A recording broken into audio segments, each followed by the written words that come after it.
have called for the EV mandate to be dropped. What are the flaws with the program that you see? Well, I've been citing concern now for almost 2 years that the EV mandates, both federally and especially here in British Columbia, are just not attainable. They're unrealistic. They might be well-intentioned, but we all know where the road of good intentions leads. It often leads to a very painful place. And we're starting to see that happen now. In British Columbia, the provincial legislation mandating EV sales requires 26% electric vehicle sales for the 26 model year. And those models are arriving now on dealers' lots. And the provincial government has said that those requirements will apply to the 26 models, not the year, but the actual models that are now in the lots.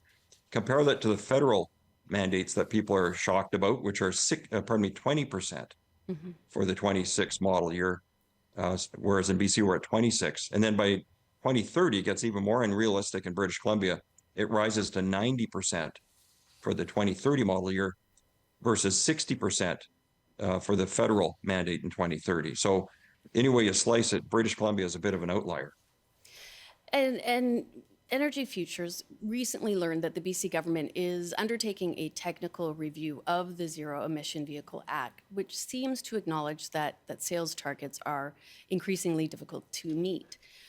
Do we know if there are any changes that they are considering? Yes, according to documents that we obtained and I've reviewed, the government's looking at a number of different ways to try and, I guess, make the targets more realistic. So I guess they might reduce the percentage required.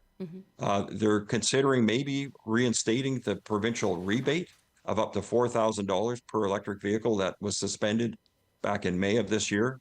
And that followed the federal government's electric vehicle rebate of up to $5,000 that ran out of money in January and so far has not been reinstated.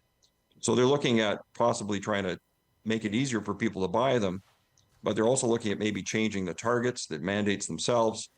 And maybe more concerning, there's some vague language about trying to find other pathways, alternate pathways to try and get lower prices. And what I'm hearing is the government might be thinking of putting pressure on the auto manufacturers to just lower the price even more for electric vehicles.